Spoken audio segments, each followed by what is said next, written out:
Can I be honest with you? And I'm so much on the record for this. Actually, some people have started using this line every time they meet me. You do not have a business. You have a hobby that makes you money.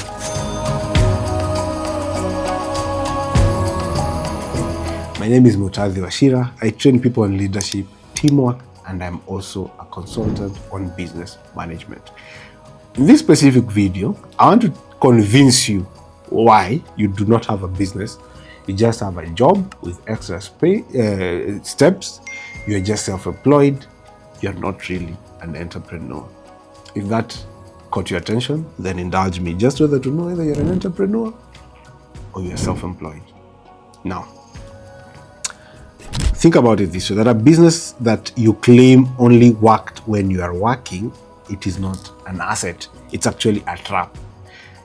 All right? So many people really have romanticized the aspect of being an entrepreneur. They said, oh, really, entrepreneurship is the thing, I don't want to get employed and all the other things that people say. But really, you're not an entrepreneur. You're just self-employed. Actually, you find that your tasks and your life is more difficult than someone who's doing an 8 to 5 and is actually employed. So, what do I mean when I say that your job just has extra steps? It has extra steps because in comparison with someone who's working an 8 to 5, their job is very clear. It is, you're supposed to have it has a JD and it is very clear on what they are doing. But you, who is self-employed, you are what we call the chief bottle washer. You do everything. And by the way, it's not a bad thing to do everything when you start. So here's the problem, or what can we call the specific problem here. Let's do a test, or maybe you can do a test of your own business. If you took 3 weeks away, either as a vacation or as something that has happened either in a good or in a bad way, not taking any, not responding to emails, don't even pick calls, don't even respond to text, don't even check your website and all those things.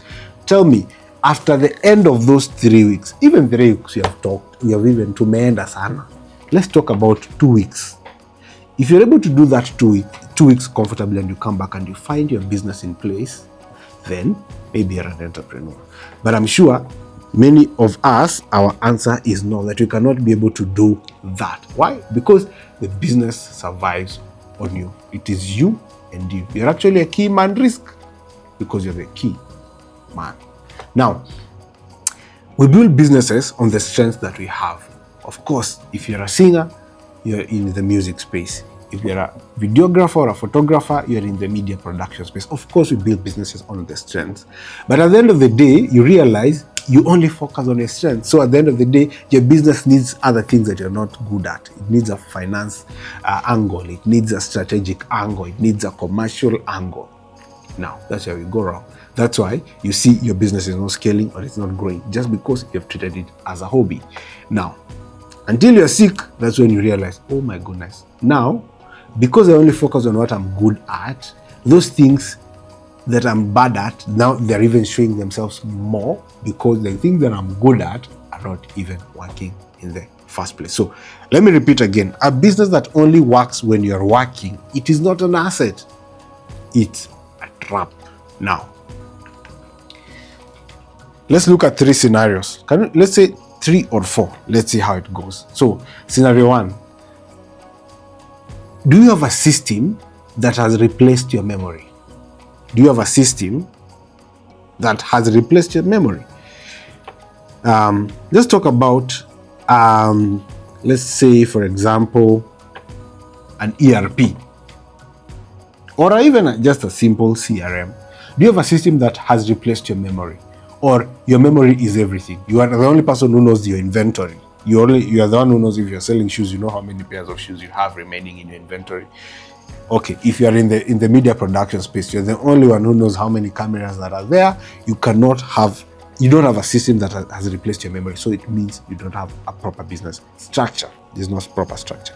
Scenario 2, you focus on the people or yourself or your people. If you have people, they don't focus on outcomes. They don't own the outcomes. What do? They focus on the tasks. They are what I call tick boxers. So there is a box, then they say, tick, we have done that task. but really they have not owned the outcomes. So that means you do not have a proper structure in terms of people, right? The first one was to show you don't have a proper structure in terms of system.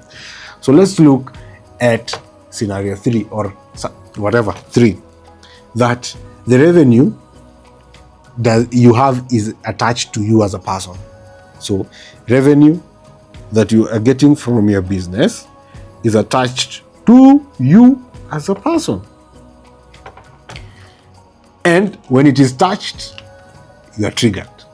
So if then I've mentioned all of these things, either in the affirmative for you, that means you're good to go. You have a system that replaced your memory. You have people who, first of all, you have people. Let's start there. And then you have people who own outcomes, not tasks. Mi kazi yangu ni kufanya hii. My job is just to do this. And then the last thing, you have a revenue that is not attached to you as a person. Then that means you're doing very well. But if it is totally the opposite, then you should listen to this next part of this video. Because what do I want to do? I want to give you some solutions that maybe you who call yourself an entrepreneur can use and will help you solve this problem. Now, you're an owner and nobody's taking that away from you. But this is some of the solutions or some of the tests you can do to actually apply in your business and see if you're going to change yourself. You're going to change your business from a hobby to an actual business. Excuse me. Or if you're going to change you being self-employed to become an entrepreneur. So number 1, we are looking for solutions. What are the 5 most critical activities in your business?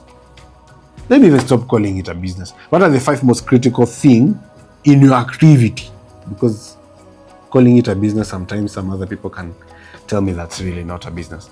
And these 5 most critical things, have you trained for them or can you train someone to do this? All right? Think about it. The 5 most critical activities. If it is inventory or if it is dealing with clients, if it is maybe if you're in the production space, if it is making sure everything is in order, what are those 5 most critical things that must be done in that activity of yours or in your business? And can it be done by someone else or can you train someone else to do it?